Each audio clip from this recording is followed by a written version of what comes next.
Welcome into Madison, Wisconsin, the site of the 2021 No Bull CrossFit Games at the Alliant Energy Center.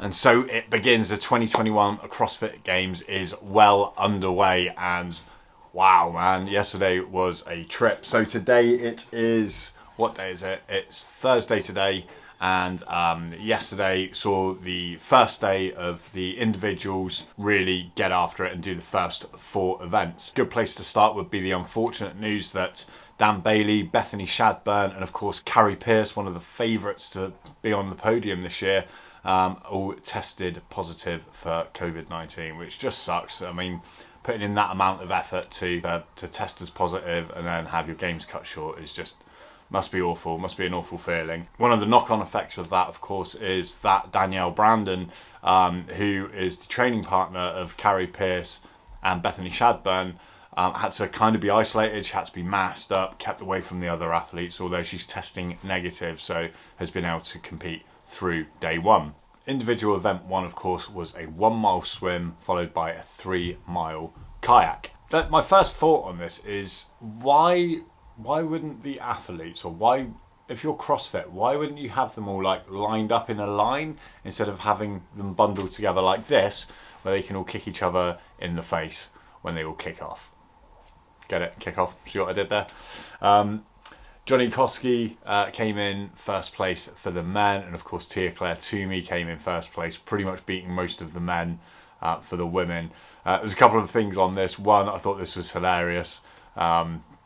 Almost like the dark, like the commentator said, like some sort of Sith or Dark Lord waiting on the jetty for Johnny Koski to come in. My first thoughts, Elise and I said that I wonder if, like last year's game, he was like, turn around and go back, because he kind of stood like he was waiting, saying something, but luckily that wasn't the case. Tia looked like an absolute monster coming out. I mean, how fired up can one person be? Event 2 was the sled pull, followed by the pig flip, followed by 12 ring muscle ups, 12 bar muscle ups, 12 bar muscle ups, 12 ring muscle ups, pig flip, sled pull, which, like, coming out of all of that swimming and kayaking would have just been an absolute nightmare. They had like 2 hours difference in preparing for it.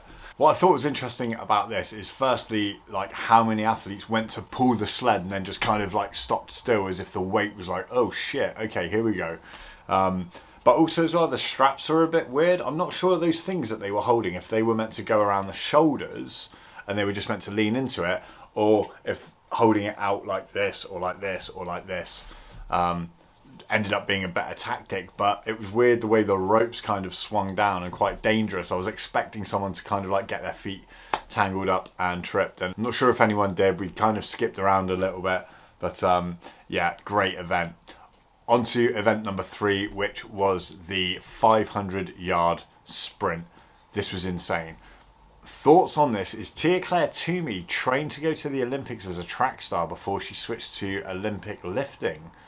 Is there a better rounded athlete in the world anywhere than tia-clair I mean, she's amazing.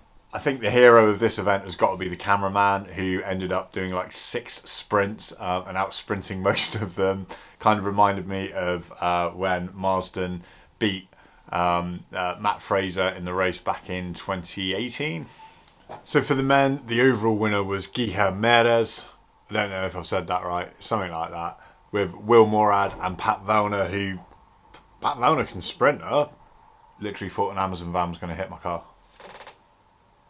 They're not. We're good. On the female side, so the top 3 were tia-clair who beat Brooke Wells by like 0.3 of a second, and Hayley Adams, who put in an excellent run. She really did, but apparently you're not beating tia-clair at sprints either. That took us on to event 4. Event 4. They brought back the wall walks. Why would you bring back the wall walks? Dave Castro announced this live to the athletes in his normal cringing manner. This event is a couplet with the following rep scheme: 10 and 10, 9, 9, 8, 8, 7, 7, 6, 6, 5, 5, 4, 4, 3, 3, 2, 2, 1, 1. Like, why does he have to do 10, 10, 9, 9? Why didn't he say 10, 10, down to 1-1, or 10 reps is a couplet, we're going to do 10 reps, we're going to work our way down to 1. Why does he have to be so tense? You can see the athletes just like Vellner's just like, come on, man. The best thing about this, and the entire day, was Mallory O'Brien going head to head with tia-Clair Toomey. Now, so used to seeing Tia just absolutely dominate. I think she'd won like 27 events up to this point. But seeing someone as young as Mal O'Brien, 17, like just be like, let's go, let's absolutely go, was incredible. I really thought her holding the barbell above her head for such sustained periods of time to take a rest would end up catching up on her, but it didn't. She just kept going. She ended up beating tia-Clair Toomey by 4 reps and around 20 odd seconds. I think it's 25 seconds. So, I mean, for anyone to beat Tia at anything is pretty exceptional. But yeah, I thought that Mal O'Brien is a star of the future, without doubt. Ended up taking the title for the youngest competitor at the CrossFit Games to win an event in the main part, not the teams, masters, anything like that, in the main group. The superstars, if you will. She ended up being the youngest competitor to win an event, which was pretty cool. Now, unfortunately, Emma Kerry, who won her heat, had done the same and had that record for about 20 minutes before Mal took it off her. So after 4 events, after day 1 for the men, our top 5 looked like Brett Fikowski, Justin Medeiros, Johnny Koski, BKG and Patrick Vellner. And on the women's side, no surprise, tia-Clair Toomey in first spot, followed by Hayley Adams, Kristen Holter, Christy Irma O'Connell and Danielle Brandon, which is pretty good.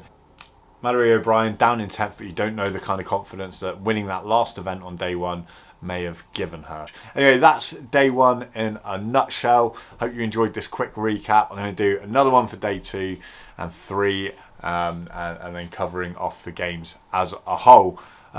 If you're new here, please consider subscribing. Hit the like button, it really helps with the algorithm, and I'll see you on the next one. Take care.